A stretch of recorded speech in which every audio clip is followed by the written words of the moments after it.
안녕하십니까.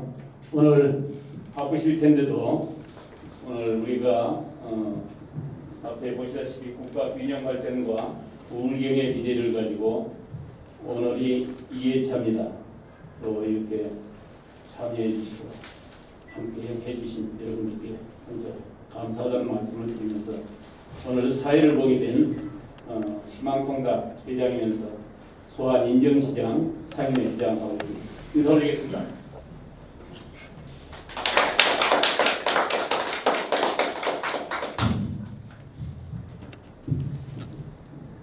잘 아시겠지만 오늘은 시민과 함께하는 시민공감 초청 강연 프로그램 일환으로 부울경 미래발전 전략, 부울경 메가시티 추진 전략을 주제로 시작하려고 합니다.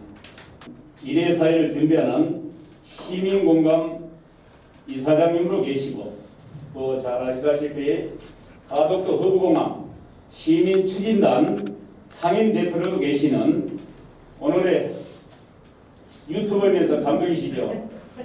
직함이 하도 많아서 자 인사 말씀을 듣도록 하겠습니다. 네, 단상으로 모시겠습니다. 반갑습니다. 마스크 잠시 벗도록 하겠습니다. 반갑습니다. 이지우 이사장입니다. 국가 균형 발전을 우리는 이야기를 하고 있습니다. 지역에서 많은 활동을 우리 시민 여러분들이 함께 해오고 계신데요. 이제는 이 균형 발전을 위해서 시민을 나아가서 정경정의 학계 모두가 이제 힘을 모아서 이것을 정말 제도권에서 고착화 되어서 이루어질 수 있는 단계까지 가야 되지 않겠습니까? 다들 힘들다 했던 가덕 신공항이 20년의 수건, 우리 800만 불경 20년의 수건을 딛고 정말 힘들게 특별법을 통과시켰지 않습니까? 이것은 어느 누가 이루어낸 것도 아니고 우리 시민 여러분들이 힘을 모아서 이루어낸 겁니다. 그렇기 때문에 앞으로도 우리의 이 작은 모임들이 계속 이어질 때 그 큰 물줄기는 충분히 이루어낼 수 있다 보고요. 가덕 신공항 같은 경우에 특별법은 통과가 되었습니다. 그래서 일부 우리 시민들이 하시는 이야기는 특별법이 통과되었는데 이제 뭐 할 거 있냐, 더 이상 운동할 것도 없다라고 여기시는 분들이 상당히 많습니다. 그런데 특별법이 통과되어서 가덕 신공항은 되겠죠.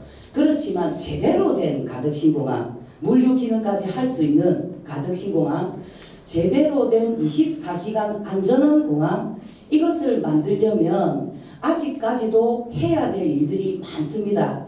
그리고 부울경 메가시티라든지 그리고 뭐 2차 공공기관이라든지 또 2030 엑스포라든지 이런 모든 게 결국은 국가의 균형 발전, 이것을 이야기를 하고 있지 않습니까? 그래서 저희들 이 움직임이 앞으로 큰 밑거름이 되어서 정말 지역과 수도권이 균형 잡힌 대한민국이 그래서 균형 발전을 이루어서 큰 도약을 할 수 있는 계기가 되는, 여기 계신 이분들이 그 밑거름에 마중물 역할을 하시는 분들이라고 여기면서 오늘 참석해 주셔서 정말 진심으로 감사드린다고 깊이 고개 숙여서 인사 한번 드리겠습니다. 네, 오늘 참석해 주셔서 고맙습니다.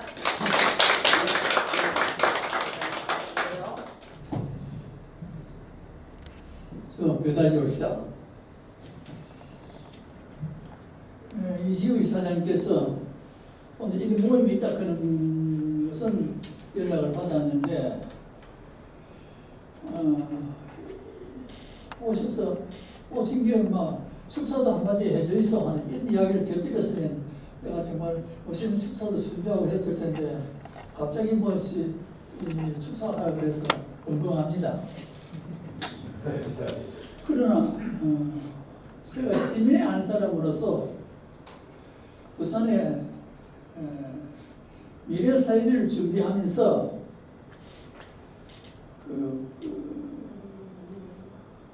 여러 가지 과제들이 있겠습니다만 또 그 가운데서 국가 균형 발전을 위해서 항상 이런 무장을 튼튼히 하려고 하는 데 대한 노력을 해주시고 있다고 하는 이 점에 대해서 시민의 한 사람으로서 이지우 이사장님을 비롯한 여러 임원님들, 관련 회원님들도 여러 동지들에게 진심으로 감사하다고 인사 말씀드립니다. 감사합니다.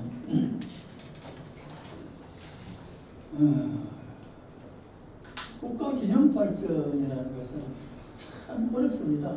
특히 자본주의 사회에 있어서. 왜냐하면 자본주의 사회라고 하는 것은 여러분들도 잘 아시겠지만 또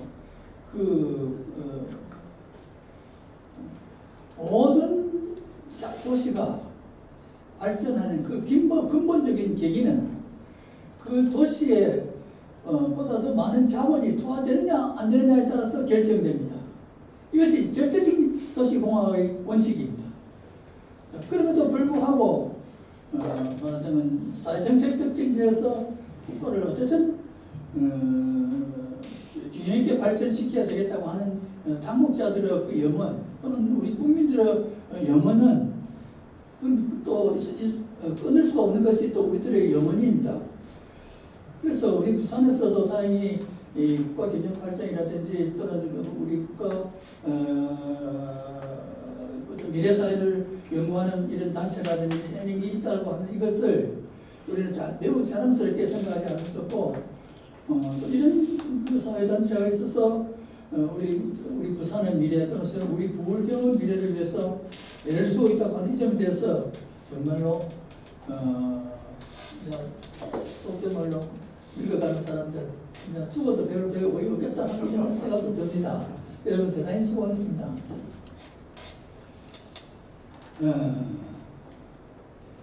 하와이 대학의 우리 미래학의 대부라고 하는 진대철 교수가 우리 한국을 향해서 한 세 가지 충고라는 이런 말을 한 적이 있습니다. 첫째는 제가 기억하기로는 우리는 지금 미국을 비롯한 선진국을 모방해 가면서 뒤따라가고 있는 이런 어떤 형국에 있습니다.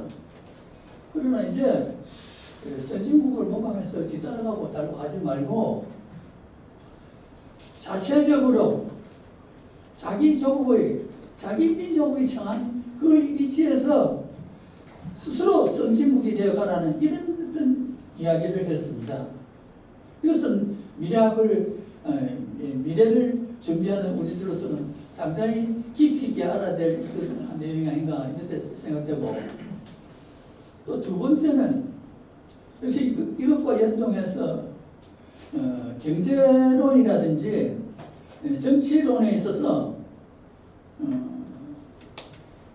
기존 이런 어떤 체제, 시스템 여기에 그저 맹목적으로 따라가지 말고 여기에 막 집중하지 말고 역시 우리 한국어 실정에 맞는 이런 어떤 경제, 이런 정치를 할 것을 이렇게 주문했습니다.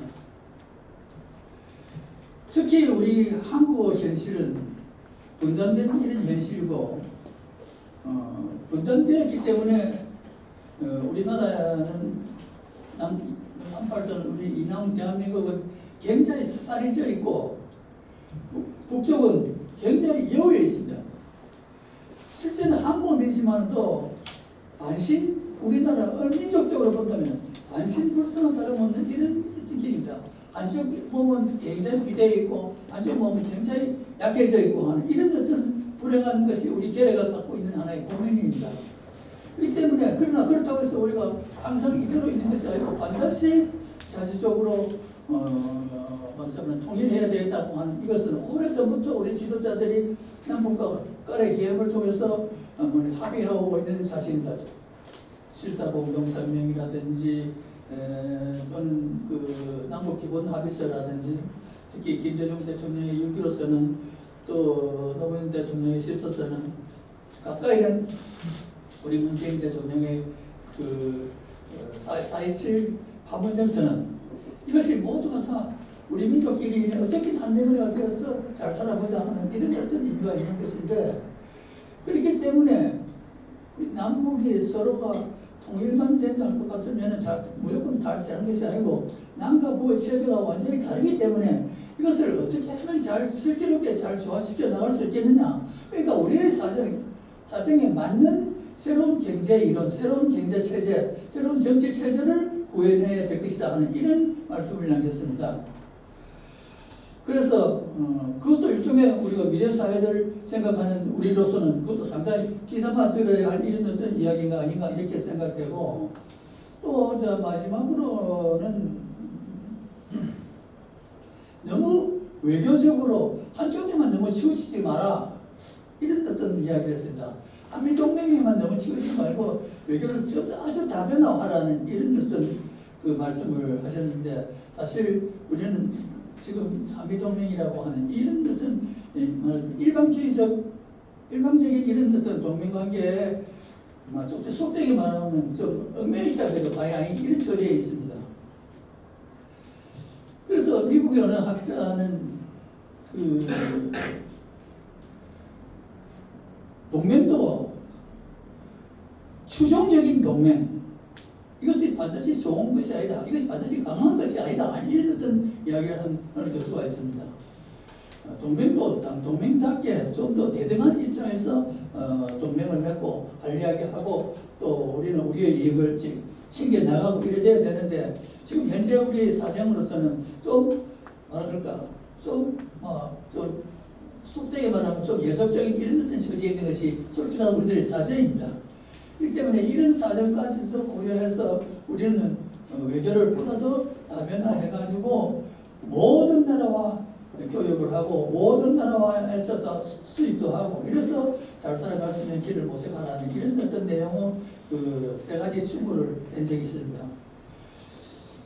그래서 이 세 가지 충고를 나는 특히 우리 미래사회를 늘 염두에 두는 시민공감단체 우리 회원들은 이 미래사회를 위해서 우리가 무엇을 연구하고 우리가 평소에 무엇을 늘 생각하고 있어야 될 것인가 하는 데 대해서 제가 하는 이 말씀도 늘 가슴에 이식이 두었다가 늘 그것이 하나의 과제로, 이것이 늘 평생 이 단체가 존재하는 한은 평생 숙제로 생각하시고 열심히 노력해 줄 것을 당부해 보지 않습니다. 고맙습니다.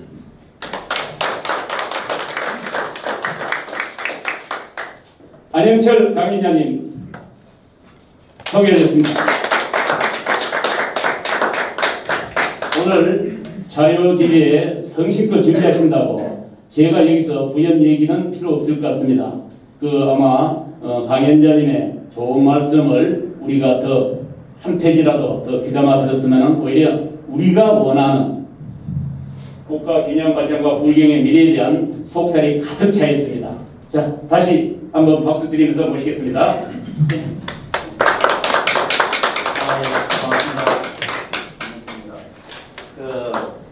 제가 2017년도에 국가균형발전위원회 혁신도시 특별위원으로 이제 인척을 받아서 활동을 쭉 하고, 지금도 역시 균형발전위원회 자문위원으로 있습니다.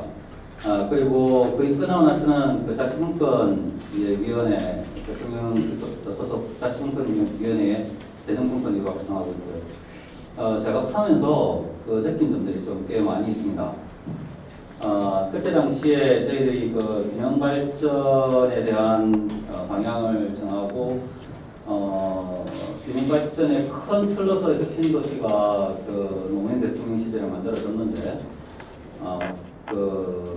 중간에 굉장히 지연됐던 아픈 경험을 우리가 가졌습니다. 10년간 지연되었었는데요.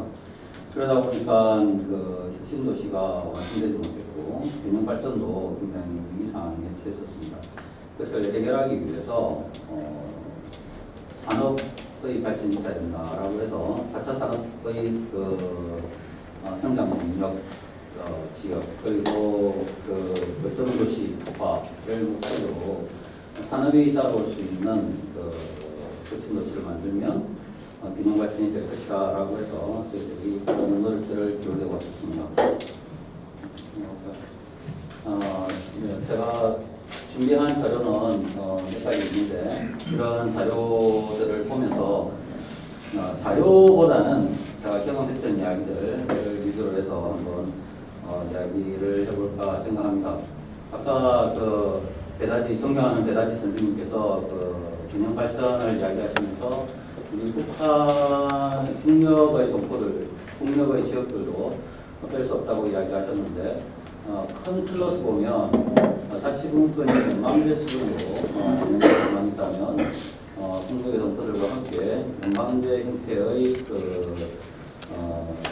국가는 아니지만 연방제 형태의 공동체를 교류할 수 있는 시스템을 만들 수 있지 않을까 이런 이야기도 이미 오가고 있고, 그리고 이제 적으로는 그 지역과 지역이 서로 간에 상호 협력해서 산업을 발전시킬 수 있는 노력을 하는 것이 2018년도부터 진행되어 왔습니다. 그러다가 2019년도에 그 싱가포르 회담이 무산되면서 그런 모든 이야기들이 와야 되었지만 여전히 그 정부 그리고 문재인 대통령을 중심으로 하고 있는 정부와 국측에서도 그와 같은 지역별 공동 노력은 여전히 이루어지고 있다 생각을 드릴 수 있겠습니다.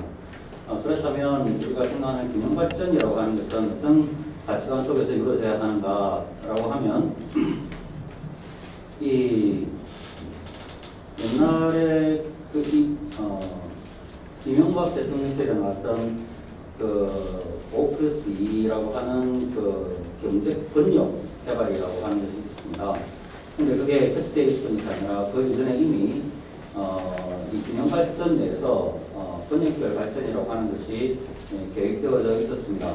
이 번역별 발전이라고 하는 것 속에서 부울경 메가시티라는 이야기도 나오고 동남권 경제구역이라고 하는 것도 나옵니다. 그래서 우리는 지금 마지막 단계는 글로벌 혁신 도시가 될 텐데요. 그 이전에 글로벌 혁신 도시로 가기 이전에 권역별 도시를 어떻게 만들 것인가 하는 부분에서 이제 우리 부산, 울산, 경남은 부울경 메가시티를 이야기하고 있습니다. 그렇다면 부울경 메가시티를 만드는 데 있어서 중요한 것이 무엇인가라고 하는 점을 간단히 말씀드리면 광역교통권을 해야 되고 통합행정을 만들어야 됩니다. 그리고 지역 내 산업, 즉 부울경 지역 내 산업을 만들어야 되고요. 부울경의 공동인재를 육성하는 일이 저희들의 중요한 문제가 되겠습니다. 그래서 궁극적으로는 부울경의 영내 경제 활성화를 이뤄내겠다는 것이죠. 이 이야기는 부울경만의 이야기는 아닙니다. 광주 전남도 역시 하나의 거대한 공동체의 번역으로서 그렇게 만들겠다는 것도 있고, 그 다음에 그 대경권 이렇게 해서 5개 번역이 만들어져 있습니다. 부울경 메가시티를 이야기하면서 우리가 뺄 수 없는 핵심 주제가 나중에 이야기는 하지 않을 겁니다. 하지만 중요한 것은 우리가 가덕 신공항을 중심으로 해서 트라이포트 체제를 구축하려고 합니다. 이것은 항공과 철도와 선박을 이용하는 하나의 교통망 체제를 구축하는 것입니다. 이 가덕 신공항이 2030년 월드 엑스포로 만들어지게 되면 그 사이에 만들어지는 상당한 그 건설 자금들이 있습니다. 이 건설 자금의 1%를 지역정책 부울경 발전기금으로 사용한다면 약 1.5조가 생성될 것이라고 보고요.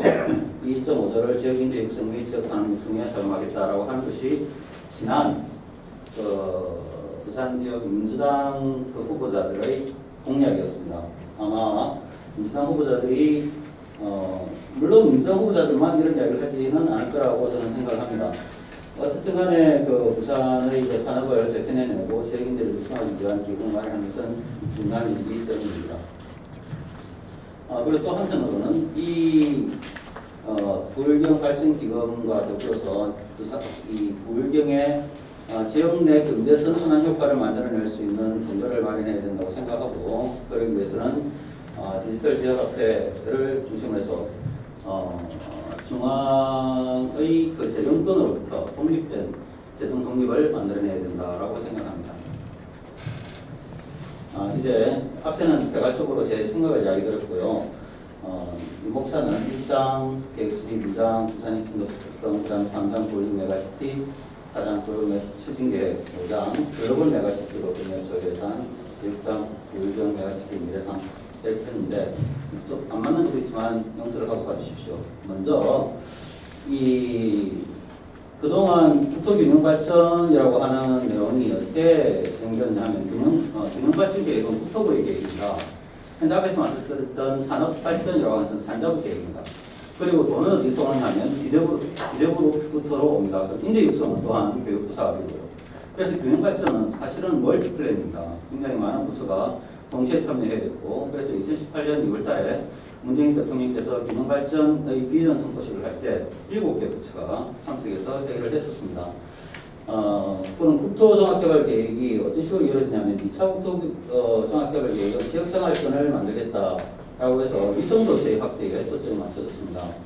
그리고 91년부터 2001년까지 있었던 3차 국토종합개발계획은 권역을 나누십니다. 앞에서 말씀드렸던 이미 이명박 대통령이 이야기하기 이전에 권역별 체제가 있었다라고 하는 게 바로 이 정근입니다.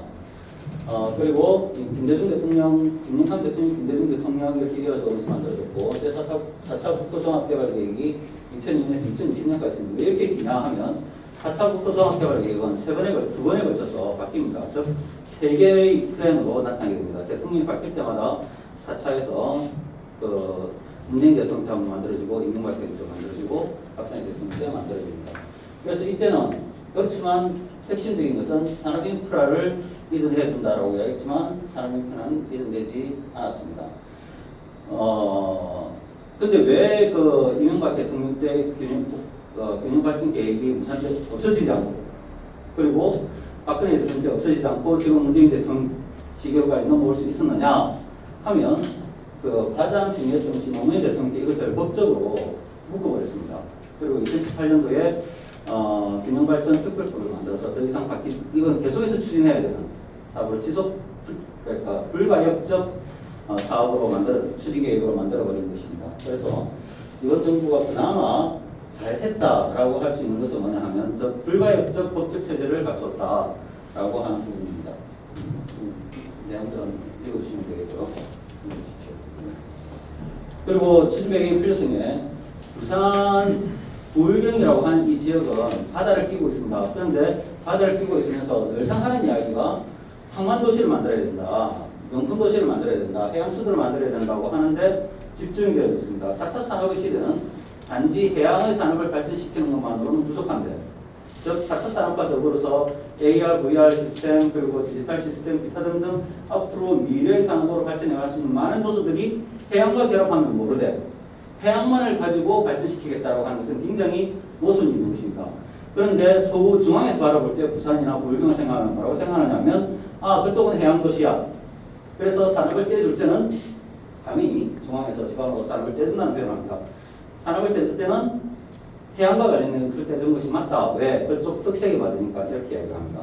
그래서 산업이 굉장히 한계가 있고 발전에 있어서 한계를 가지고 있는 것입니다. 그래서 이것을 극복해야 되는데 우리는 제조업 기반의 물류도시를 만들어야 된다고 생각합니다. 그래서 물류도시, 항만도시의 특성이 물류도시라면 제조업 없는 물류도시는 안 된다는 거죠. 제조업을 기반으로 하는 물류도시를 만들어야 된다. 그래서 지역 특화 구성도시를 만들어야 된다는 것이고, 그리고 해양수도 중심의 관광도시화를 하는 것이 아니라 해양수도의 인프라를 구축해서 금융, 사법, 행정 체계를 망라를 하고 이것이 아시아를 총괄하는 시스템을 갖춰야 된다라고 하는 것입니다. 그래서 신물류 거침과 도시 중심 문제를 해내서 트라이포트가 부울경 전체의 중심이 되는 운송체제가 되고, 잘 안 들렸습니까? 이제 조금 더 잘 될 거라 생각을 합니다.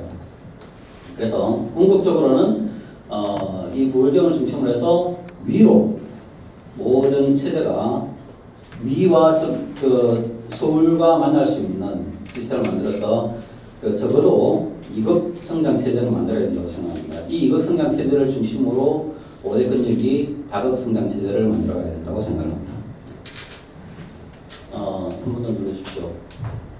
이 부산, 울산, 경남의 인구 변화를 2018년까지 살펴보면 이제 수도권으로 쭉 이동한다는 걸 볼 수 있습니다. 부산, 울산, 경남에 보면 전출과 전입을 보면 전출이 전입보다 부산이 훨씬 더 많고 울산도 경남도 그렇습니다. 그래서 동남권의 인구 이동을 보면 지역 내 이동이 30만 8천 명, 그리고 부산입니다. 울산은 8만 8천 명, 경남은 26만 5천 명입니다. 그런데 다음에 보면 이 이동이 어떤 식으로 이루어지느냐를 알 수가 있습니다. 부산에서 수도권으로 가장 많이 이동합니다. 그리고 울산에서도 수도권, 경남에서도 수도권으로 이동합니다. 그리고 더 아이러니하게 울산이나 이런 데서는 부산으로 이전해서 들어옵니다. 그리고 부산에서는 상당히 많은 숫자가 경남으로 이동하게 됩니다. 그럼 이런 이동의 가장 큰 중심 요소는 무엇인가라고 하면 바로 산업입니다. 즉 직장과 함께 이동하게 된다는 거죠. 그 말을 거꾸로 이야기하면 부산에는 직장이 점점 소멸되어 들어가고 있다. 그리고 울산은 한동안 굉장히 큰 도시로 성장했다가 작아지면서 사람들이 가까운 지역, 즉 부산으로 이동하고 있고 부산뿐만 아니라 대구 쪽이나 경북 쪽 그리고 경남 쪽으로도 굉장히 산발적으로 퍼지고 있다는 것을 알 수 있습니다. 여기 보면 아시겠지만 직업이 모든 전출의 사유가 되고 있다라고 하는 점입니다. 참고해 주십시오. 그래서 그 메가시티를 만들 때 우리는 뭘 중심적으로 만들어야 되느냐 하면 자립적 강력 경제권을 만들어야 된다라고 하는 겁니다. 경제학자들이 이야기하는 소위 말하는 내발적 성장론입니다. 내발적 성장을 이루어낼 수 있기 위해서는 적어도 적정 규모의 인구와 소득 수준이 이루어져야 된다. 자산 수준이 이루어져야 된다라고 이야기합니다. 그리고 두 번째로는 지방분권적 자치경제를 만들어야 된다라고 하는 것입니다. 하지만 그 부산 부울경에 있어서의 문제점은 산업단지와의 연계가 연계되어 있지 않으며 지역 특성화가 제대로 이루어져 있지 않습니다. 그리고 지방분권이라고 하는 것은 지방분권을 이야기하지만 사실은 지방분권적 경제생태계도 만들어져 있지 않고 그 말은 재정권을 가지지 못한 상태에서의 행정적 분권만 이루어져 있는 상황이다. 이렇게 말씀드릴 수 있습니다. 말씀해 주십시오. 그럼 이제 그 부산은 공공기관이 어떻게 됐냐? 굉장히 잘 이루어졌다. 한마디로 굉장히 잘 이루어져가지고 다른 어떤 도시보다도 잘 이루어졌습니다. 그래서 강주 성남 쪽 분들이랑 이야기를 해보면 부산은 잘 되지 않았냐라고 이야기합니다. 잘 될 수밖에 없는 구조로 시작했습니다.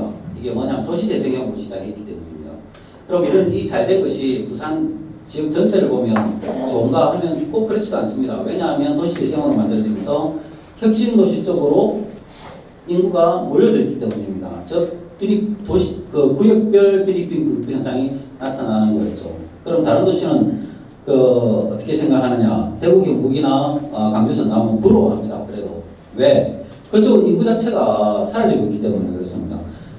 그럴싸한 대도시를 만들 수가 없기 때문이죠. 그래서 부산을 벤치마킹하고 있는 데가 어디냐 하면 저기 대전 쪽입니다. 대전에 가면 강이 하나 있고 강 북쪽으로 해서 센텀시티하고 비슷한 분위기를 조성하고 있습니다. 즉 센텀시티는 전국의 새로운 도시 모델이 되고는 있지만 그마저도 못하고 있는 지역들이 훨씬 많다라고 하는 겁니다. 그래서 지방소멸이라는 이야기가 나오고 있다고 말씀드리겠습니다. 그리고 혁신도시 균형발전 사업이 혁신도시 사업이 그나마 인구의 수도권 집중을 늦췄다라고 이야기하는데요. 한 10년 정도 늦추긴 했습니다. 하지만 10년 전에 수도권 인구가 50%를 넘어갈 것을 10년 뒤인 2021년에 50%를 넘긴 것밖에 없습니다. 즉 균형 발전이 그렇게 효과적으로 성공을 하지 않았다는 것입니다. 균형 발전이 성공하려면 저는 또 다른 어떤 노력들이 있어야 된다라고 하는 것입니다. 부산은 다행히 다른 도시와 만날 수 있기 굉장히 좋게 만들어져 있습니다. 저쪽에 보면 동부상권 산단입니다. 그리고 이쪽에 서부상권 산단이 있습니다. 서부상권 산단의 끝으로는 창원 쪽으로 해서 경남 쪽으로 이어지게 되어 있고 그리고 동부상권의 끝은 울산으로 이어지게 되어 있습니다. 그리고 산업의 특성도 그와 비슷하게 연결이 되어 있습니다. 아무래도 위산 산업들이 만나는 효과가 있기 때문이라고 생각합니다. 그리고 노란 점을 보면 저게 혁신도시 단지입니다. 저렇게 해서 울산은 혁신도시를 넘겨주십시오. 불경 메가시티의 특징 여건을 살펴보면 메가시티라고 하는 것은 인구가 1000만 이상 되는 거대 도시를 이야기를 합니다. 그리고 강력 경제권을 형성해야 되고요. 예를 들어서 불경 강력 혁신지역 경제를 이야기를 합니다. 그 다음에 중앙 집중시대에 대응하는 자치분권 도시로서 구축되어야 된다라고 이야기들을 하십니다. 인구 1000만 이상 그리고 강력 혁신 경제권 그리고 자치분권 도시 이 세 가지가 핵심이 된다고 말씀드렸습니다. 그럼 불경 메가시티는 그렇게 할 수 있는 근거가 있는가라고 하면 불경은 역사적으로 자유무역 시대를 갖추고 있고 산업 분포가 울산 경남과 연결하기 쉽게 되어져 있습니다. 하지만 그리고 이명박 대통령 때 그 권역 광역권을 만들면서 실패했던 이유가 있습니다. 그 실패했던 이유가 무엇이냐면 바로 지방의 중앙재정 획득 전략으로서 지역의 자율성과 자율성을 파괴했기 때문입니다.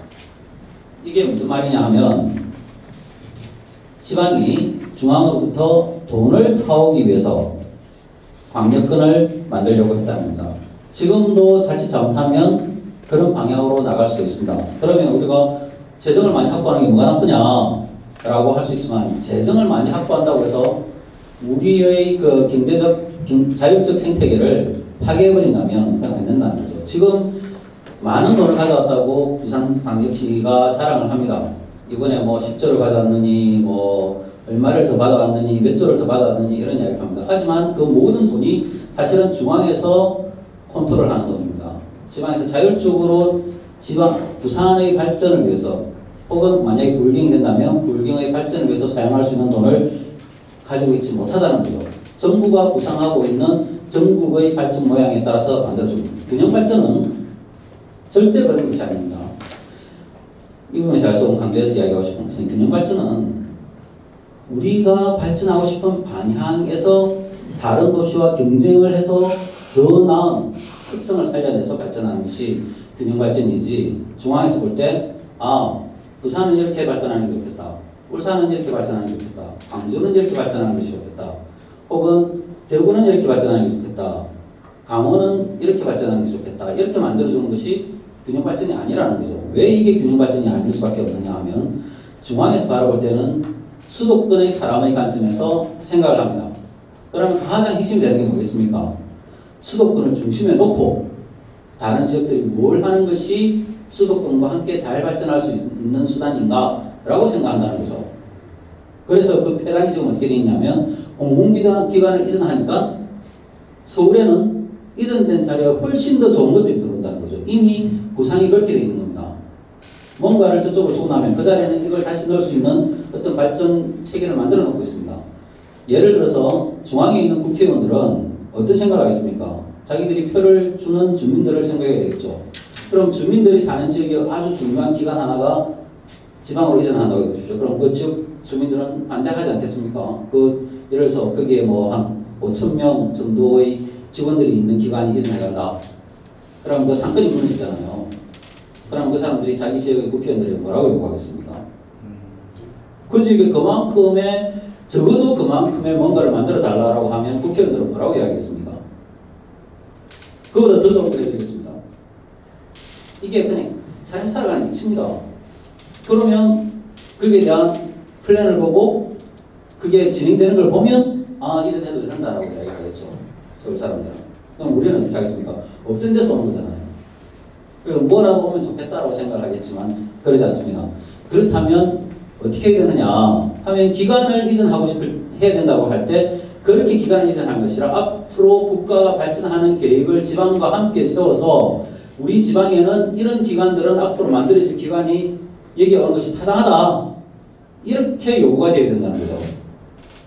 있는 것을 빼서 옮겨놓고 나서 거기다가 새로운 걸 넣는 게 아니라 새로운 걸 만들 때 이미 그거는 부산에 가는 게 맞다. 이것은 광주에 가는 것이 맞다. 이것은 강원도에 가는 것이 맞다. 라고 이야기를 해야 되는데 그럼 어떻게 해야 되겠습니까? 중앙과 지방이 다 같이 만나서 하나의 카운실을 만들어서 서로 간에 상의를 해야죠. 거기서 동의를 얻고 그 동의된 것이 실행이 되어야 됩니다. 그런데 그렇게 하지 않습니다. 왜? 모든 부처는 중앙에 있고 비록 세종시에 가 있지만 세종시에 사는 사람들의 집은 전부 다 서울에 있고 거기서 일하는 사람들의 집은 다 서울에 있고 자기들은 서울에 있는 지역이 보다 더 좋은 지역으로 발전되기를 바라고 땅값은 안 올랐으면 좋겠지만 적어도 거기에 인프라는 어마어마하게 좋은 것들이 들어오기를 바라고 모순적인 상황이죠. 그러니까 균형 발전이 안 된다는 거죠. 그게 실패했던 기본적인 원인입니다. 그렇다면 이 문제를 해결하기 위해서 어떻게 해야 되느냐 하면 지역 자체로 발전해야 된다라고 합니다. 지역이 지역 자체로 발전하기 위해서는 앞에서 말씀드렸던 일정한 저 위에 메가시티를 갖출 수 있는 그 규모를 가져야 됩니다. 즉 인구의 규모와 인프라의 규모와 자산의 규모를 다 가져야 된다는 거죠. 돈도 있어야 되고 사람도 있어야 되고 도로, 정보 이런 망들을 다 갖춰야 된다라고 하는 것입니다. 그래서 우리는 어떻게 가야 되느냐 하면 글로벌 경쟁력을 갖춘 클러스터를 우리가 가져야 됩니다. 그리고 지역경제도 만들어야 되고 산업기반도 만들어야 되고 자립적 강력 지역 경제를 구축해서 국가와 지역의 경쟁력을 동시에 만들어야 된다라고 이야기를 합니다. 그래서 우리는 지역 특성 성장, 맨 처음에 말씀드렸던 것 자립형 경제도시 4차 산업혁명 전지 기지로 해서 메가시티를 만들어야 된다는 것을 말씀드립니다. 이때 거는 넘어가도록 하겠습니다. 네, 그 다음에 관객자치분권이 이루어집니다. 앞에서 말씀드린 재정분권은 사실은 분권의 궁극적인 목표입니다. 우리 앞에서 말씀드렸죠. 국회의원들이 막 있습니다. 이렇게. 그런데 국회의원들 뽑고 그 다음에 지방의 시장님을 우리가 뽑잖아요. 이것은 뭐냐면 선거의 분권이 이루어졌다는 말입니다. 지방자치단체장을 우리가 우리 손으로 뽑습니다. 행정적인 분권이 이루어졌죠. 그리고 돈을 우리가 내부에서 쓰는 것 같이 보입니다. 하지만 중요한 것은 우리가 이 돈을 쓰기 위해서 중앙으로부터 가져와야 된다는 거죠. 그러면 어디에 통제를 받느냐 하면 기재부로부터의 통제를 받습니다. 마치 국토의 운용이라고 하는 것은 지역의 운용이라고 하는 것은 분권이 되어 있는 것처럼 보이지만 모든 돈은 하다못해 도시재생 사업을 위해서 쓰는 돈, 그 다음에 도시 문화를 위해서 쓰는 돈 이런 모든 돈은 기재부의 허락을 받아서 가져올 수밖에 없습니다. 즉, 각 지방에 있어서는 아무런 권한도 없다는 것이죠. 그래서 앞에서도 말씀드렸듯이 그 지역의 발전은 그 지역 사람들이 주도하여서 이루어져야 한다. 그 원칙을 실현하기 위해서는 그 지역의 주민들이 낸 세금으로 그 지역이 발전하도록 해야 된다. 모자라면 중앙에서 도와줘야 됩니다. 그래서 중앙이 걷어가는 세금은 지방세와 중앙세로 나온다고 볼 때 중앙세는 발전하지 못한 지역을 도와주기 위해서 필요한 것이지 모든 것을 걷어들여가지고 다시 각 지방에 그 돈을 떼주면서 너희는 이거 해라 저거 해라 저거 해라 요거 해라 하고 나눠주는 돈이 아니라는 겁니다. 하다 보면 잘 못할 수도 있겠죠. 그러면 이렇게 이야기할 수도 있습니다. 중앙에서 너희 잘 못하지 않냐? 왜 그런 소리를 들어야 됩니까? 그럼 우리 이렇게 이야기해야 됩니다. 그죠? 우리 지역을 우리만큼 너희들이 아느냐라고 이게 바로 정부의 비대칭성이라고 하는 이야기, 재정하게 나오는 이야기입니다. 중앙은 지방을 모릅니다. 하지만 국가 전체를 바라볼 때 중앙을 중심으로 해서 어떻게 발전해야 되는가는 알고 있죠. 중앙을 중심으로 사고하니까. 하지만 절대로 지방의 특징이나 지방 사람들의 속성이나 이런 것들을 알 수가 없다는 거죠. 나 외에 나를 아무도 알 수가 없는 겁니다. 그래서 지방의 발전은 지방에게 맡겨두는 것이 좋은데 다시 조금 전에 말씀드렸던 하다 보면 안 될 수도 있단 말이죠. 하다 보면 안 될 수도 있는 거를 그럼 어떻게 커버하느냐 하면 잘할 수 있도록 도와주는 역할을 해야 된다라고 그러죠. 이때 정부는 중앙정부라고 표현하지 않습니다. 국가의 정부라고 얘기를 하죠. 국가의 정부는 지방이 다 골고루 발전할 수 있도록 그렇게 지방이 노력했는데 힘들어하는 부치는 부분이 있으면 보조를 해주고 도와주는 그리고 보조성과 보완성의 원칙이 확보되어야 된다라고 하는 겁니다. 그러면 이 관계자치분권을 형성하기 위해서 우리는 뭘 해야 되느냐 하면 지역공농장, 그 다음에 자치분권에 대한 인재 양성, 지방분권전 평해라고 이야기를 합니다. 카운실이죠. 제 생각입니다. 이걸 만들어서 연방제자치분권으로 가야 됩니다. 연방제자치분권으로 간다는 말이 좀 특이하게 들리겠지만 이래야 이 한반도가 하나의 뜻을 모을 수 있다는 거죠. 우리는 이렇게 이야기를 합니다. 지금 우리나라가 경제 10위권 국가까지는 들어갔다라고 이야기합니다. 우리가 가장 쉽게 경제 5위권 국가 안에 들어갈 수 있는 방법이 남과 북이 평화롭게 경제적 협력을 하는 나라가 된다면 두 개의 분리되어 있던 어쨌든 간에 그럴 수 있는 시스템을 갖춘다면 우리나라 경제권 5위 안에 들어갈 가능성이 있다라고 이야기를 합니다. 왜 그렇습니까? 인구가 7천만 명이 됩니다. 그리고 토지와 자원을 훨씬 더 많이 이용할 수 있죠. 그런데 우리가 나라를 합치자, 통일하자 이렇게 하면 굉장히 위험해지죠. 그런 이야기보다는 연방제자치분권을 해서 각자가 자치분권을 통해서 상호 간에 발전을 도모하고 도와줄 수 있는 영역으로 가면 훨씬 더 좋겠다라고 하는 게 제 생각입니다. 네, 넘어가겠습니다. 앞에서 중앙집권적 성장과 지방집권적 성장을 말씀드렸는데 여기서 약간 조금 더 이야기를 해보면 우리나라는 중앙집권적 성장의 시기를 충분히 누렸습니다. 언제 끝났냐 하면 80년도에 끝났습니다. 80년에 끝난 이유가 뭐냐 하면 우리나라가 80년대 초반에 그 대외 경제가 흑자로 돌아선 적이 있습니다. 그때부터 계속 흑자입니다. 우리나라는. 그럼 그때 흑자가 돌아섰는데 그때 우리가 어떻게 했느냐 하면 우리가 그 전에 외국으로부터 돈을 많이 빌렸죠. 일본으로부터 빌리고 돈도 빌리고 했는데 돈을 흑자가 되면 돈을 갚아야 될 거 아닙니까? 돈을 안 갚았습니다. 돈을 안 갚고 어떻게 했냐면 이 돈을 다시 해외에 투자를 했습니다. 그리고 1990년대부터는 헤지펀드라고 하는 말들이 막 이제 하기 시작했죠. 그리고 우리나라에 금융산업이 막 들어오기 시작했습니다. 돈을 안 갚고 그 돈을 가지고 우리는 다른 나라에 돈을 빌려주고 그래서 수익을 누리고 산업을 통해서 흑자는 흑자대로 가져오고 돈을 투자를 해서 투자 수익대로 누리죠. 그럼 그 투자 수익은 누가 가져갔겠습니까? 무역을 해서 흑자를 낸 그 산업이 가져갔겠죠. 이제 국가적으로 이야기하면 산업이라고 하는데 기업으로 이야기하면 그 기업이 가져간 겁니다. 그래서 재벌 기업의 해외 투자가 엄청나게 늘어납니다. 그러면 그 재벌 기업이 되기까지 그 기업들은 어떻게 그렇게 됐겠습니까? 국가가 여러모로 수출 산업 육군이라고 해가지고 굉장히 많이 도와줍니다. 해외로부터 국가가 돈을 빌려가지고 그 기업에다가 투자를 해주죠. 그래갖고 그 기업이 성장합니다. 그래갖고 물건을 팔아먹습니다. 흑자가 되잖아요. 흑자가 되면은 그 기업이 가집니다. 그리고 그걸 가지고 국가의 부채를 갚아줘야 되는데 부채를 갚지 않고 자기가 다시 투자를 해버립니다. 투자를 하니까 투자 수익 또 들어오죠. 그러니까 기업은 점점 더 커지는데 국가의 부채는 점점 더 늘어나게 됩니다. 그게 우리나라의 현 모습입니다. 국가 부채는 증가했고 국가가 말을 하자면 국가는 돈을 많이 벌었는데 사실은 국고가 늘어난 것이 아니라 기업들의 그 재산이 늘어나게 됐습니다. 그래서 중앙집권적 성장을 충분히 누렸다. 그럼 중앙집권적 성장을 누리는 끝에 우리가 어디까지 가야 되느냐 하면 그 사회적 자본을 구성하는 데까지 가져야 되는데 이까지도 가지도 못했다는 거죠. 그럼 그 다음 어디로 가야 되느냐 하면 바로 지역 간 경쟁이라고 하는 말이 있습니다. 지역이 발전해서 지역 대 지역이 경쟁을 하면 그 지역은 무조건 잘 되게 되어 있습니다. 옛날에 존 스튜어트 밀이 한 이야기 있습니다. 여성 문제를 가지고 이야기했습니다. 그때 이야기는 레시프로칼이라고 이야기를 하면서 상부 상조에 대해서 이야기를 했는데요. 그때 여성들의 여성 해방에 대해서 이야기를 했습니다. 여성도 건강한 사회의 주체로 투표권을 행사할 수 있어야 되고 산업활동을 해야 된다. 그런데 왜 여성에게 그런 건 안 줘야 되는가? 라고 하니까 이렇게 했습니다. 나와 동질의 누군가가 열악한 조건이 있으면 그와 같이 내가 일을 해야 되는데 열악한 사람과 일하는 것은 너무 힘들다. 그런데 나와 같이 일하는 그 사람이 충분히 힘이 있으면 그 사람과 나는 협력자가 돼서 더 큰 발전을 이루어낼 수 있다. 이렇게 이야기했습니다. 그래서 여성들의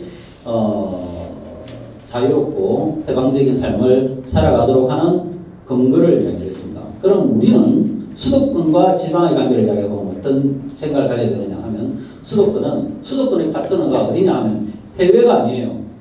그런데 서울의 파트너를 뉴욕이라든가 아니면 북경이라든가 이렇게 생각하고 있습니다. 왜 같이 한 이불을 덮고 살고 있는 다른 지방을 같이 일해야 되는 대상으로 생각하지 않을까요? 만약에 이게 같이 일해야 되는 대상으로 생각한다면 자기들은 이 지방 아니라고 생각하면 이 지방을 먹여 살리기 위해서 끊임없이 고생하고 있다고 푸념을 할 겁니다. 서울은. 그런데 그게 아니죠. 같이 건강해지게 만들어진다면 먼저 같이 성장을 할 수 있다고 하는 겁니다. 그래서 우리는 지방분권적 성장을 이루어내고 그래서 내발적 경쟁을 할 수 있는 시스템을 갖추도록 만들어줘야 된다는 겁니다. 그게 만들어지면 이 지방도 역시 글로벌 분권자치 지역이 될 수 있다고 생각을 합니다. 그랬을 때 그 도시간 연합 경제가 만들어질 수 있는 것이고, 네. 그래서 그 도시와 도시가 상호간에 경쟁하면서 도시와 도시가 상호 연합할 수 있는 그런 시스템을 만들어야 된다고 생각합니다.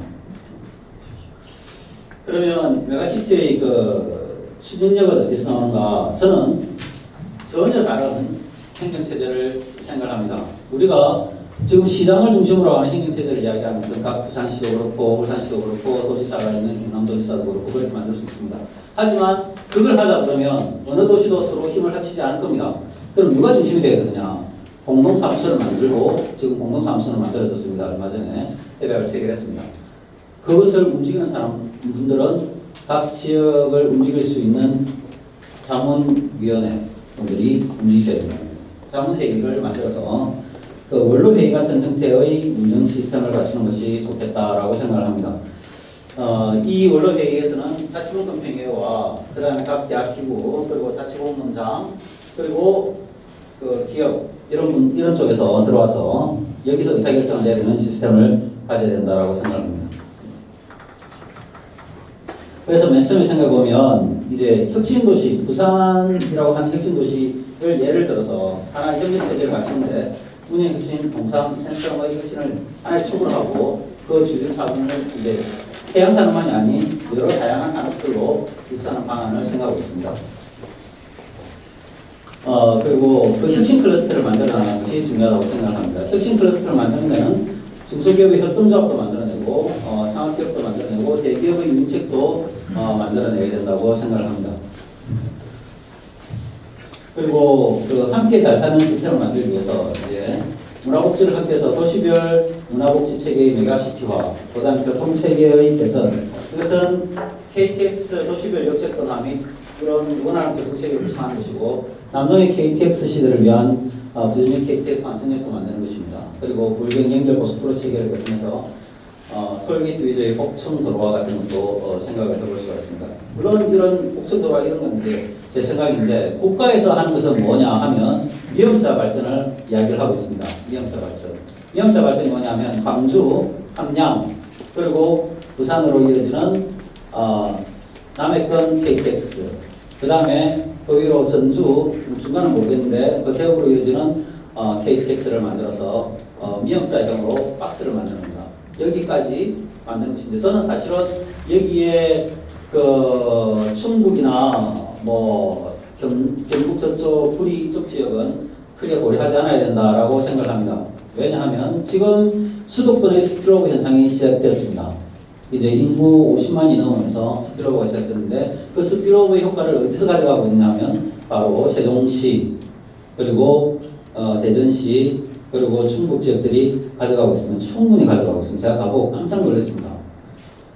정말 마치 이 남해권의 지방의 자산이 그쪽으로 빨려가 나가고 있다라고 하는 생각이 들 정도로 그쪽이 발달하고 있습니다. 결국은 앞에서 말씀드렸듯이 세금으로 중앙으로 싹 다 들어가죠. 그 돈이 어디로 가느냐 하면 수도권과 가장 가까운 지역으로 내려가고 있다. 이렇게 생각할 수 있습니다. 그럼 스킬 효과의 것은 저 것이 아니냐라고 이야기할 수 있죠. 그럼 그때쯤 되면 그 스킬 오버 그 넘쳐나는 효과가 부산까지 올 때쯤 되면 어떤 모양이 되겠습니까? 네, 뭐 그때 되면 조금 발전하겠죠. 하지만 수도권이 제일 한 100만큼 발전하면 그 주변 지역은 한 50만큼 발전하고 부산이나 광주나 이쪽은 한 10, 20 정도 발전하겠죠. 그런 모양으로 이제 고착화 되어버리는 겁니다. 가난한 사람들 사는 거. 저는 절대로 수도권 인구가 50% 이상을 넘지 않을 거라고 생각합니다. 왜냐하면 수도권에 살면서 경제적으로 실패하는 분들도 계실 거니까. 그 사람들이 어떻게 하겠습니까? 지방으로 가겠죠. 어디로 가겠습니까? 소위 말하는 물가가 싼 데로 가겠죠. 그리고 자기가 좀 못 살아도 부끄럽지 않고 이런 곳으로 가겠죠. 그런 지역, 그런 도시가 만들어져 버리는 겁니다. 한번 비교해 봅시다. 서울의 물가가 비싸겠습니까? 부산의 물가가 비싸겠습니까? 서울 비싸죠? 부산의 중산층이 잘 살겠습니까? 서울의 중산층이 잘 살겠습니까? 서울의 중산층이 더 잘 살겠죠. 그 다음에 부산에 못 사는 사람이 많겠습니까? 서울에 못 사는 사람이 많겠습니까? 그건 모릅니다. 하지만 서울에서 못 사는 사람들이 부산으로 올 가능성은 굉장히 높습니다. 왜냐하면 중산층이 서울이 훨씬 더 부산보다 잘 살기 때문에 그렇습니다. 다른 도시는 어떻겠습니까? 부산에서 경남으로 빠져나가는 사람들이 그렇게 많다고 그랬습니다. 인건비가 좀 부산보다 쌀 수가 있습니다. 그래도 일자리가 있죠. 그래서 갑니다. 일자리가 없어도 갈 수도 있습니다. 귀농이라는 이름으로. 귀농하면 말이 좋아서 귀농이 고생 안 하겠습니까? 무진장 고생합니다. 저만 해도 그런 생각을 해봅니다. 제가 제 고향이 진주인데요. 진정면 고사리가 제 선산이 있고 땅이 있습니다. 만약에 그렇습니까? 네. 만약에 한 번씩 거기 가봅니다. 만약에 여기서 뭐라도 할 게 없으면 거기 가서 고사리라도 심어서 살아야 되겠다는 생각도 한 번씩 합니다. 진짜입니다. 제가 지금 살아가는 모습하고 돈을 버는 모습하고 별개잖아요. 누구나 저는 그래서 그런 삶을 살 수 있는 나라가 됐으면 좋겠습니다. 나는 내가 하고 싶은 일을 열심히 해서 거기에 대해서 타인과 서로 간의 깊은 이해와 공감을 나누면서 살아가고 그리고 경제적으로는 내가 그만큼의 열심히 해서 잘 살 필요는 없고 그래도 그나마 살 수 있는데 좀 못 산다고 해서 부끄럽지 않은 내가 살아온 삶으로 인해서 다른 사람에게 같이 존경과 신뢰를 서로 나눌 수 있는 이런 삶을 모든 사람들이 살았으면 좋겠습니다. 그런데 우리는 그렇게 생각 안 하죠. 돈 많은 사람이 존경받고 신뢰받죠. 왜 그렇겠습니까? 그것 때문에 센텀에서 살려고 하고 그것 때문에 서울 가서 살려고 하고 그렇게 되지 않습니까? 마치 우리가 어느 지역에서 사느냐가 그 사람의 부를 결정해버리죠.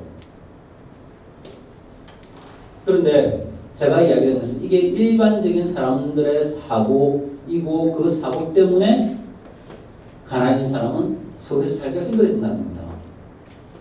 가난해진 사람은 부산에서 살기가 힘들어진다는 겁니다. 그래서 저는 50대 50의 수도권과 지방 비율이 더 이상 바뀌지 않는다고 생각합니다. 60대 40대는 일은 없을 거예요. 지방 소멸이라고 이야기해요. 하지만 지방은 소멸되지 않되 지방은 더 가난해질 것이다. 그래서 지역별 양극화가 훨씬 더 강화될 것이라고 생각합니다. 그렇다면 어떻게 해결해야 되느냐라고 하는 문제를 얘기할 때 자치분권도 돼야 되고 균형 발전도 돼야 된다는 겁니다. 균형 발전에 있어서는 그 지역을 중심으로 하는 자치 경제가 형성돼야 되고 그 경제가 형성되면 상호간에 그 경제를 위해서 노력을 해야 된다라고 하는 상호 경쟁을 할 수 있는 시스템. 그러면서도 국민들이 낸 세금이 그 지역의 주민들을 뒷받침해 줄 수 있는 시스템을 갖춰야 된다. 저는 그렇게 생각합니다. 한 번 더. 네. 이게 제가 중앙에서 발표했던 그림입니다. 앞에서 말씀드렸던 혁신도시 3개가 있고 그 혁신도시 클러스터가 부산 중심으로 만들어지고 서부산 산업단지가 이렇게 있고요. 그 다음에 동부산 산업단지가 있고 이 동부산 산업단지는 부산시와 만나고 있고 서부산 산업단지는 경상남도 만나고 있고 이거는 도로를 이야기합니다. 문제는 경상남도 울산으로 굉장히 경상남도 울산으로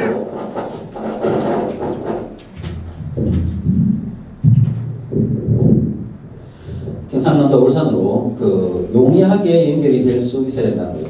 부산 자체는 이미 이러한 원형의 고속도로가 형성되어 있습니다. 이게 아시겠지만 외곽으로 쭉 연결되어 있는 도로고 이것은 광안대교, 북한대교, 광안대교 이렇게 쭉 연결되어 있는 도로입니다. 이것이 궁극적으로 만날 수 있는 지점은 가덕신공항으로 저는 알고 있습니다. 그래서 이 도로를 중심으로 해서 하지만 외곽으로 나가는 고속도로의 톨게이트 부분은 복층화시켜가지고 굉장히 빠른 속도로 빠져나가고 들어갈 수 있도록 만들어주는 것이 필요하겠다라고 생각하고 있고 여기에 정리하는 것은 진주혁신도시 플러스 30개 산다입니다. 이렇게 여기 주요기관은 카이, 즉 항공회사가 있고 하나테크원, 국방기술품진원 이런 것들이 있고요. 울산은 소소형 전기차를 중심으로 해서 울산혁신도시 플러스 12개 산단이 있습니다. 주요기관 에너지공단, 유니스트대학, 울산테크노파크 이런 것들이 배치되어 있죠. 그래서 울산은 에너지 중심으로 발달을 하고 있고 이쪽은 항공테크놀로지 쪽으로 발달하고 있고 부산은 해양산업 쪽으로 그리고 디지털 산업 쪽으로 발전하고 있다라고 말씀드릴 수 있는데요. 저는 이 세 가지가 그냥 부울경 전체에서 발전했으면 좋겠습니다. 그리고 넘어가도록 하겠습니다. 이제 대학을 중심으로 해서 혁신도시 대학을 하고 자치분권 대학을 만드는데 앞에서 1.5조 원의 1조 5천억 원의 기금을 마련할 수 있다면 이걸 통해서 핵심도시대학원과 자치분권대학원을 만들었으면 좋겠다라고 생각을 합니다.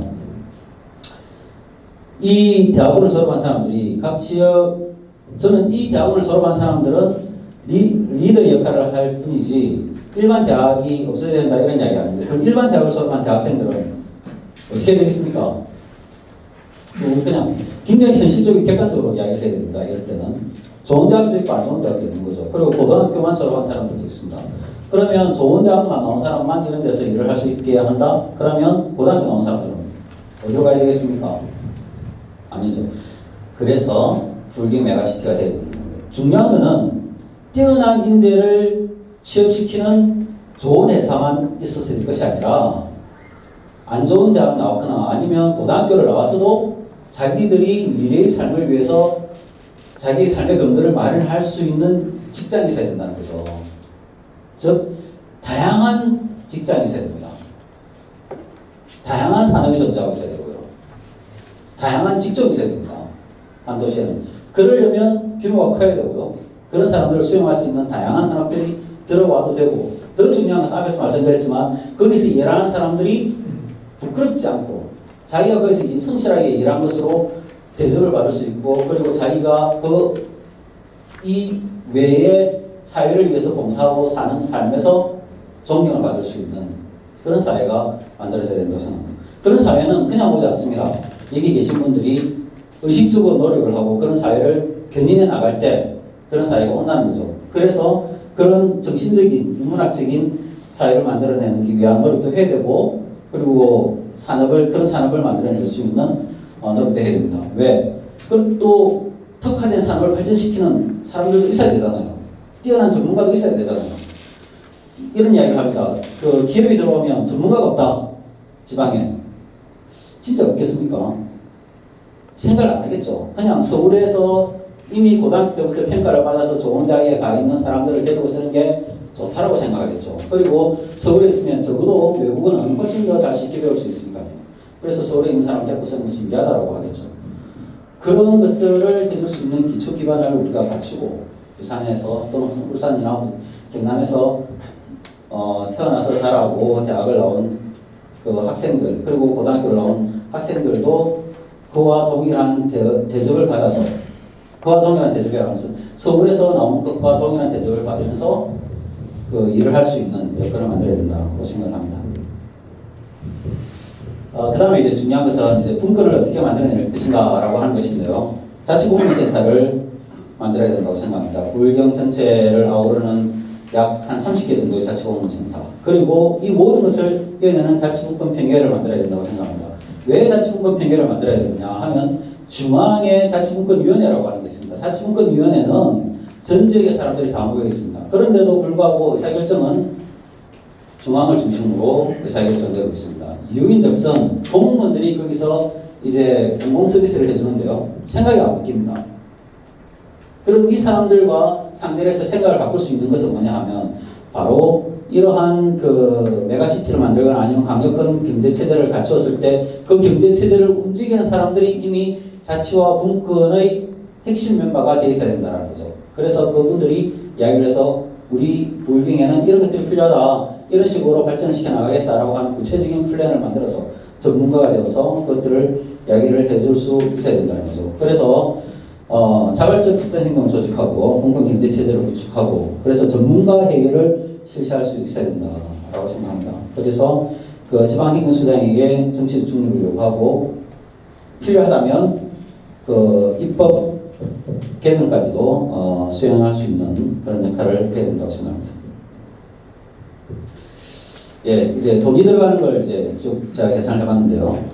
사실은 이거 없이 그냥 핵심 도시를 중심으로 만들었던 것이 여러분들 나와 있는 뭐 3,500억 원인가 근데 거기서 이제 좀 몇 가지를 바꿨습니다.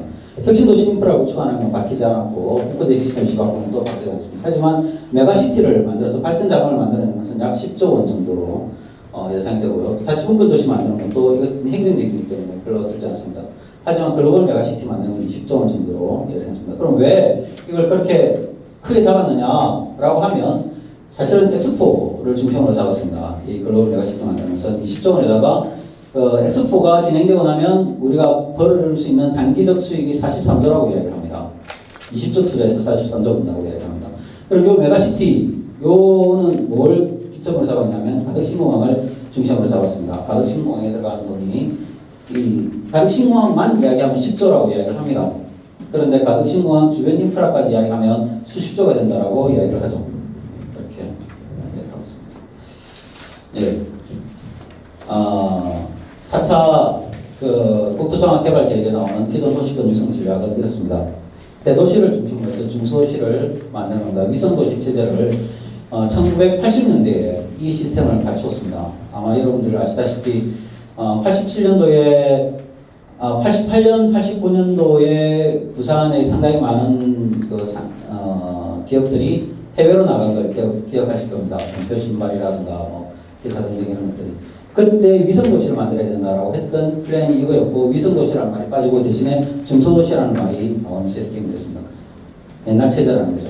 그럼 이런 옛날 체제를 바꿔서 어떻게 만들어야 되느냐 하면, 도시와 도시들이 대등한 관계 속에서 만나야 되고, 도시와 도시가 대등한 관계에 만나면서 여기에 있는 각 행정수장들은 자기 도시를 책임지는 역할을 하면 됩니다. 하지만 이것을 하나로 묶는 시스템을 이야기할 때는 뭔가 이것을 운영할 수 있는 시스템이 있어야 된다는 거죠. 그걸 뭐가 하느냐 하면 바로 메가시티 자문회의에서 하도록 하자. 그리고 안에 그 내용 제가 넣었었죠. 이렇게 하도록 하고. 그럼 거기에 대한 감시기구는 어디서 하느냐 하면 시민참여 플랫폼에서 하도록 하자. 이렇게 이야기를 하고 있습니다. 그래서 분권적 강력경제체제를 구축하는데 그 안에는 협력적 경제구조와 자율적 경제성장 구조를 갖춰야 된다라고 하는 거죠. 앞에서 말씀드렸던 메가시티 도시경 구축은 광역권 교통 네트워크를 갖추고 글로벌 성장 거점 기능을 가지게 되는 겁니다. 이 안에는 여러 가지 이야기가 들어갈 수 있는데 뭐 여러 가지 이야기가 있습니다. 그 다음에 여기에 그때 생각은 빼고요. 그 다음에 이제 이 도시 간 연계, 그 다음에 도시 특화, 그리고 도시별 지식, 교육 및 의료 서비스를 확보하는 것들이 중요한 일이 되겠습니다. 메가시티 경제권 구축에. 그 다음에 지역경제 활성화라고 이야기를 하는데, 저는 여기서 디지털 지역화폐와 이전 공공기관의 앵커링 등을 이야기를 드립니다. 조금 설명하자면 디지털 지역화폐라고 하는 것은 앞에서도 말씀드렸지만 독립된 재정을 확보하기 위해서 그 지역화폐가 필요하다라고 하는 관점에서 말씀드리는 것이고요. 그 다음에 이전 공공기관의 앵커링이라고 하는 것은 뭐냐 하면 공공기관이 이전해왔거나 대기업이 들어올 수 있는 여건을 만들었습니다. 그런데 그렇게 하면 뭐가 문제냐면 각 지역의 산업은 어떻게 됩니까? 대기업에서 죽을 수도 있잖아요. 공공기관이 들어오면서 중앙의 강소기업을 데려오면 지역의 기업은 무너질 가능성이 많습니다. 그렇게 하면 안 된다는 거죠. 즉 가덕신공항이 만들어질 때 저는 이런 생각을 합니다. 가덕신공항을 주관하는 건설사는 중앙에서 올 수밖에 없습니다. 설계사 이런 사람들이 뭐 세계의 그 실력자들이 올 수밖에 없는데, 하지만 그 안에 들어가서 공사를 하거나 기타 등등 이런 많은 일을 해야 되는 것은 지역에 있는 사람들을 사용해야 된다는 거죠. 그런데 막연히 지역에 있는 사람들을 쓰라 라고 하는 건 너무 무책임해요. 그럼 그 전에 우리가 그런 계획을 세우고 나면 우리가 뭘 해야 되느냐 하면 협동조합을 만들어야 됩니다. 십장들을 중심으로 해서 십장연합, 예를 들어 각 십장은 공사장 안에서 10명의 자기 부하를 데리고 있는, 예를 들어서 뭐 일한다든가 아니면 줄자를 꽂힌다든가 이런 분들을 십장이라고 부르십니다. 이런 분들이 한 10명 정도가 모여갖고 협동조합을 만드는 거예요. 그럼 한 100명 정도 되잖아요. 그런 것들을 몇 개씩 이렇게 만들 수가 있습니다. 그 다음에 뭐 예를 들어서 어느 지역에 공공기관이 제복 옷을 입어야 되는 의료단지가 들어온다. 질병본부가 뭐 들어온다든가, 예를 들어서 질병본부가 들어온다고 칩시다. 그럼 세탁물이 어마어마하게 나오게 되겠죠? 그러면 세탁소연합을 만드는 겁니다. 협동조합을 만드는 겁니다. 그래가지고 그 지역에 있는 세탁소들은 싹 다 협동조합을 해갖고 물건이 나오면 쫙 나눠서 할 수 있는 시스템을 갖춘 거죠. 그런 것들을 미리 갖춰야 됩니다. 그걸 할 수 있는 게 이전된 공공기관의 앵커 역할입니다. 앵커라고 하는 것은 5단 내리고 중심을 잡고 있다는 말이죠. 그런 것들을 우리가 생각을 하고 미리미리 준비를 해야 된다는 거죠. 앞으로 가덕신공항이 만들어진다라고 하는 것이 확정됐잖아요. 그럼 우리가 해야 될 일이 뭐냐 하면 가덕신공항과 관련된 산업을 그걸 수행할 수 있는 중앙의 대기업들에게 뺏길 것이 아니라 대기업에게 너희는 해야 될 일은 여기까지 해라. 하지만 사람들과 같이 연계해서 하는 일들은 각 지역의 사람들이 쓸 수 있도록 해야 된다. 라고 못을 받고 각 지역은 그걸 위해서 준비를 해야 되는 겁니다. 그런 노력이 필요하다고 저는 생각합니다. 그래서 이게 이루어지게 되면 어떻게 되느냐 하면 내수가 반드시 내수가 확대됩니다. 지역화폐가 만들어져서 돌아가면요. 보통 화폐 성수 효과가 발생한다고 합니다. 이번에 인천만 해도 지역 경제 성수 효과가 3배 정도 발생했습니다. 불경에 800만 인구입니다. 800만 인구에게 지역화폐가 만들어서 돌아간다면 어마어마한 성수 효과가 발생할 수 있습니다. 저는 최소 5배에서 10배 사이의 성수 효과가 일어날 거라고 봅니다. 그렇다면 이 불경의 경제 규모가 약 300조 정도 되는데요. 300조 정도의 경제 규모의 5배, 그럼 1,500조가 되겠죠. 해볼만 합니다. 해볼만한 게임이 된다고 생각합니다. 중앙이라. 그 다음에 국제 경쟁력이 성장한다라고 보는 겁니다. 왜냐하면 내부에서 이렇게 이 경쟁을 하게 되면 살아남을 뿐만 아니라 다른 지역과도 경쟁을 하게 되면 내부 경쟁력이 강해집니다. 메가시티 내 경쟁력이 강해져서 국제 경쟁력도 생기게 된다는 거죠. 살아남아야 되니까요. 그래서 메가시티에 적합한 국내 중대 기업이 유입될 수가 있습니다. 왜 그렇겠습니까? 인구가 늘어나서 그렇습니다. 그리고 앞에서 말씀드렸듯이 자산이 늘어나면 그 자산을 목적으로 기업들이 들어오게 되어 있습니다. 조금 이따가 제가 이틀 전에, 지금 바로 말씀드릴게요. 제가 지난 금요일 날 한국행정연구원에 가서 사람들이랑 만나서 이렇게 좀 대화를 나눴는데, 그때 한국산업통계원에서 원장이 왔습니다. 대화를 나눈 게 뭐냐면, 일극성장이 아닌 다극성장을 만들기 위해서 서울을 중심으로 한국을 재편해 놓은 지금 모습과 비슷한 것을 만들어야 된다. 그럼 서울을 중심으로 만드는 모양이 뭐냐면 서울은 금융도시입니다. 그리고 서울을 둘러싸고 있는 경기도 일원이 산업도시입니다. 그죠? 평택, 과천 막 이런 데 산업들이 막 들어와 있죠. 그리고 이것을 중심으로 해서 그 다음 영역으로 하면 충청도 이쪽으로 쭉 가면 1차 하도급이라고 이야기를 합니다. 하도급 생산체제를 가지고 있습니다. 납품회사죠. 그 다음에 경남으로 오면 2차 하도급입니다. 1차 하도급, 2차 하도급. 그러니까 이쪽 1차 하도급에 납품하거나 아니면 경기도 일원의 생산 본산에다가 납품하는 그런 역할을 하죠. 부품을 만드는 경우에는 경남 쪽은 거의 다 2차 하도급입니다. 그런데 부품이 아니라 제품을 만들기 위한 부품은 2차 하도급이고 생산 공장을 위한 부품을 만드는 데는 1차 하도급을 하고 있습니다. 이 경남 일대가 뭐냐 하면 예를 들어서 탱크 같은 큰 전기가 지나가는 탱크를 만드는 건 경남 일대에서 만들어서 바로 경기도로 보내줍니다. 즉 그 탱크가 지나가는 생산 공장이 있기 때문에 그렇습니다. 그런데 어떤 경기도에 제품을 만들잖아요. 제품이 또 만들기 위한 작은 소업 부품들이 필요하지 않습니까? 그거는 이제 만드는 것을 이제 2차 하도급에서 만드는 거죠. 그렇게 되고 있다고 하는 겁니다. 그래서 이와 같은 모양을 불경에 만들어야 된다라고 합니다. 즉 어느 도시인가 금융단지를 만들고, 예를 들어서 은행 금융단지를 북한까지 연결시키겠다는 계획이 지금 있지 않습니까? 이걸 만들고, 그리고 이 금융단지와 연결된 앞에서 말씀드렸던 울산의 산업, 그 다음에 부산의 산업, 그 다음에 경남의 산업들이 만나는 겁니다. 이렇게 만나서 굵직굵직한 산업기관들이 형성되고, 그리고 이것이 그림으로 그려지고 이 기업들이 그걸 중심으로 해서 옮겨오면 그 중간에 마치 우리가 통 안에 제일 큰 돌을 넣고 그 다음에 중간 크기의 돌을 넣은 다음에 자갈들 다라락 부으면 통이 꽉 채워지죠.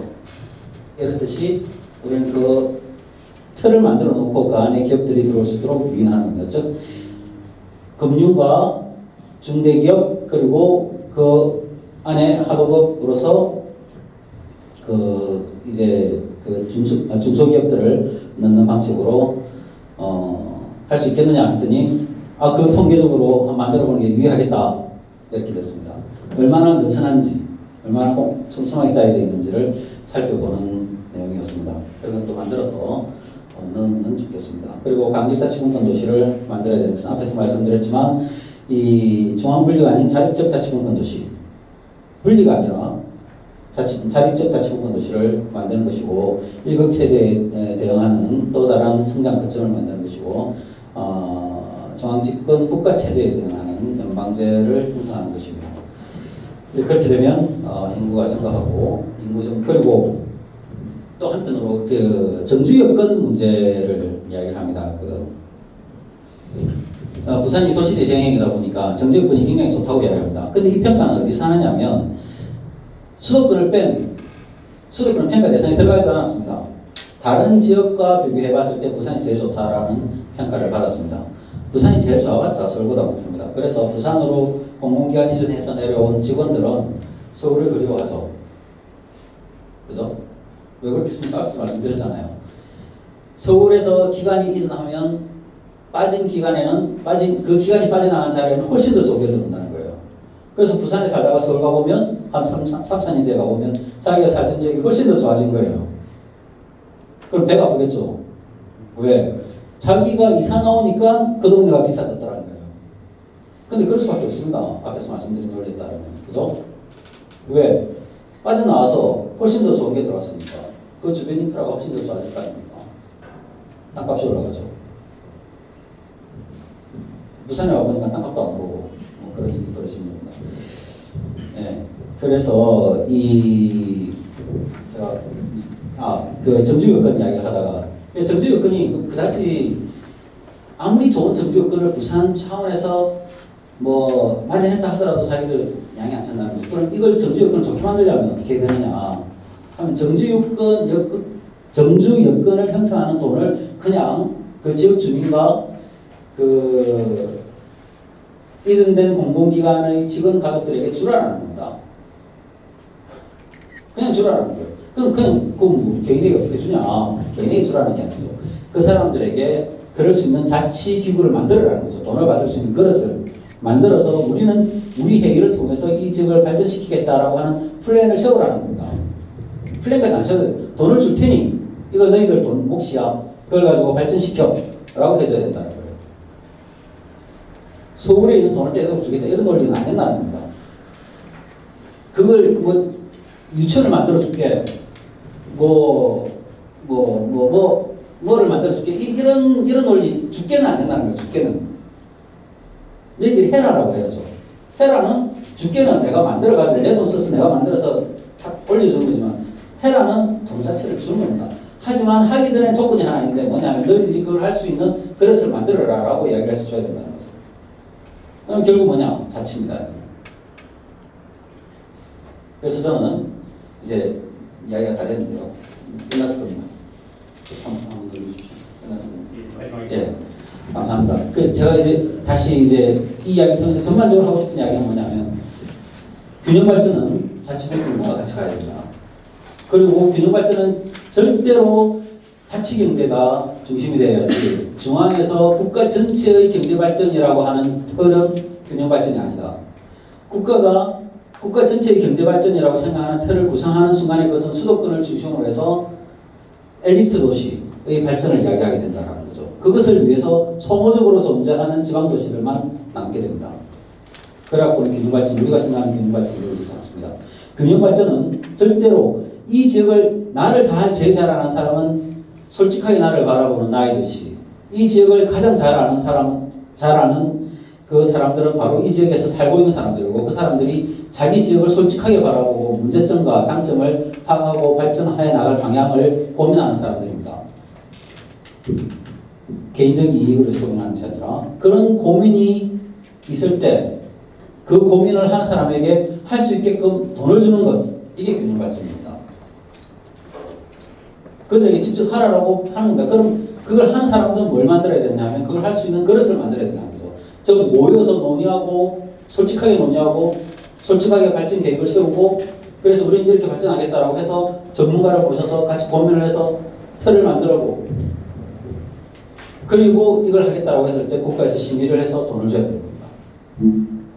돈을 줘야 됩니다. 그리고 논의할 수 있는 돈도 줘야 되고 그래서 저는 이지호 단장님을 중심으로 해서 만들어지고 있는